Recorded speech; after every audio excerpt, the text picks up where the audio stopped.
واتل عليهم نبأ ابني آدم بالحق إذ قربا قربانا فتقبل من أحدهما ولم يتقبل من الآخر قال لأقتلنك قال إنما يتقبل الله من المتقين. Bumigkas-kas kanila ng balita ng dalawang anak ni Adan ayon sa katotohanan nung naghandog silang dalawa ng handog sa katinanggap mula sa isa sa kanila at hindi naman tinanggap mula sa iba. Nagsabi si Cain, talagang papatayin nga kita. Nagsabi naman si Abel, tumatanggap lamang si Allah mula sa tagapangilag magkasala. لئن بسطت إلي يدك لتقتلني ما أنا بباسط يدي إليك لأقتلك إني أخاف الله رب العالمين. Talagang kung nag-abot ka sa akin ng kamay mo upang pumatay sa akin, ako ay hindi mag-aabot ng kamay ko sa iyo upang pumatay sa iyo. Tunay na ako ay nangangamba kay Allah na Panginoon ng mga nilalang. Inni uridu an tabu'a bi'ithmi wa ithmika fatakuna min ashabin nar wa dhalika jazaa'u adh-dhalimin. Tunay na ako ay nagnanais na bumalik sa kalakip ng kasalanan ko at kasalanan mo para ikaw ay maging kabilang sa mga maninirahan sa apoy. Iyon ay ganti sa mga tagalabag sa katarungan. فطوعت له نفسه قتل أخيه فقتله فأصبح من الخاسرين. Nagpatalima sa kanya ang sarili niya na papatay sa kapatid niya, kaya pinatay niya ito at saka siya naging kabilang siya sa mga lugi. فبعث الله غرابا يبحث في الأرض ليريه كيف يواري سوءة أخيه. Kaya nagpadala si Allah na isang uwak ng kakahig sa lupa upang magpakita ito sa kanya kung papaanong magkukubli ng bangkay ng kapatid niya. قال يا ويلتى أعجزت أن أكون مثل هذا الغراب فأواري سوءة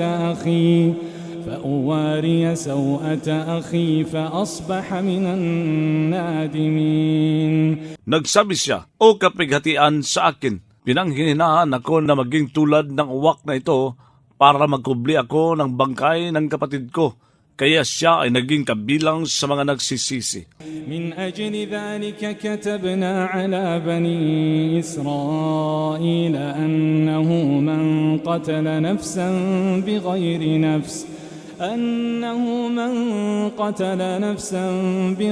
نفس أو فساد في الأرض فكأنما قتل الناس جميعا. Alang-alang doon, nag-atas kami sa mga anak ni Israel na ang sinumang pumatay sa isang tao nang hindi dahil sa pagpatay sa isang tao o sa paggawa ng kaguluhan sa lupa ay para bang pumatay siya sa mga tao ng lahatan, at ang sinumang magbigay buhay rito ay para bang nagbigay buhay siya sa mga tao ng lahatan. وَمَنْ أَحْيَاهَا فَكَأَنَّمَا أَحْيَا النَّاسَ جَمِيعًا وَلَقَدْ جَاءَتْهُمْ رُسُلُنَا بِالْبَيِّنَاتِ ثُمَّ إِنَّ كَثِيرًا مِّنْهُمْ بَعْدَ ذَلِكَ فِي الْأَرْضِ لَمُسْرِفُونَ.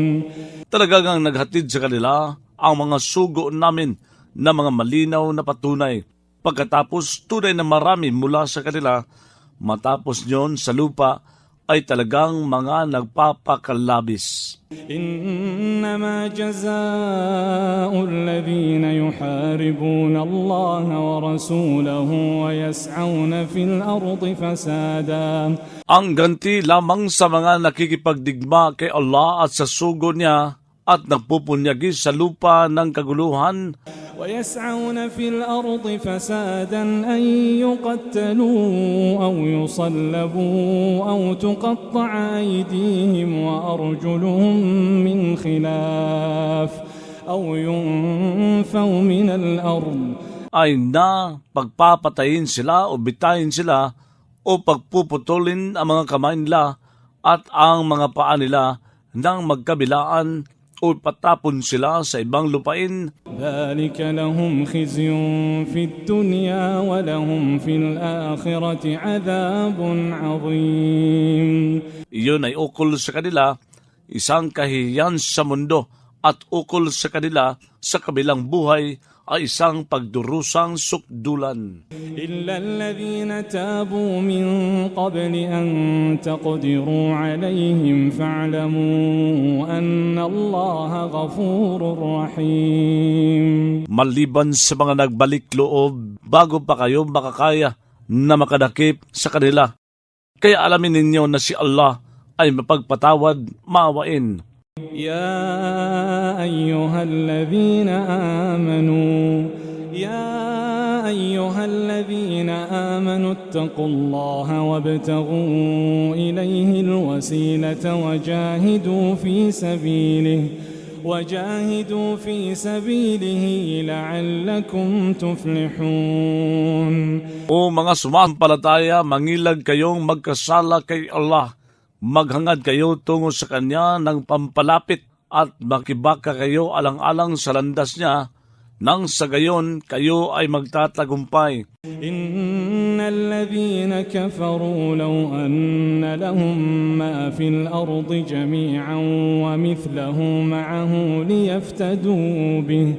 ليفتدوا به من عذاب يوم القيامة ما تقبل منهم ولهم عذاب أليم. Tunay na ang mga tumangging sumampalataya, kung sakaling sa kanila ang anumang nasa lupa ng lahatan at ang tulad nito, kasama rito upang matubos sila sa pamamagitan niyon mula sa pagdurusa sa araw ng pagbangon, ay hindi iyon matatanggap mula sa kanila. Ukol sa kanila ay isang pagdurusang masakit.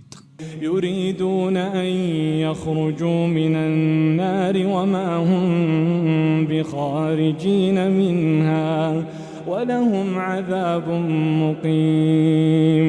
Magnanais sila na lumabas mula sa apoy, ngunit sila ay hindi mga lalabas mula roon. Ukol sa kanila ay isang pagdurusang mananatili. والسارق والسارقة فاقطعوا أيديهما جزاء بما كسبا نكالا من الله والله عزيز حكيم. Ang lalaking magnanakaw at ang babaeng magnanakaw ay putulin ninyo ang mga kanang kamay nila bilang ganti sa nakamit nilang dalawa, bilang parusang panghalimbawa mula kay Allah.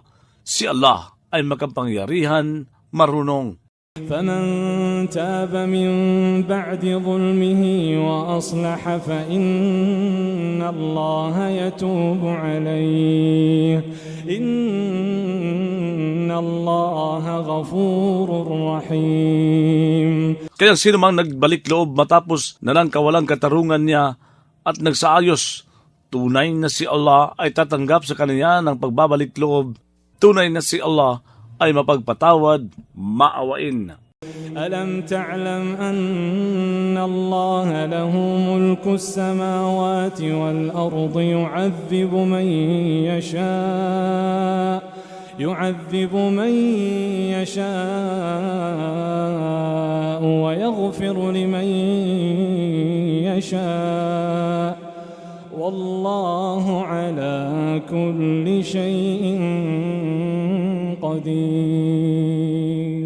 Hindi ka ba nakakaalam na si Allah ay may-ari ng paghahari sa mga langit at lupa? Pinagdurusan niya ang sinumang luluubin niya at pinapatawad niya ang sinumang luluubin niya.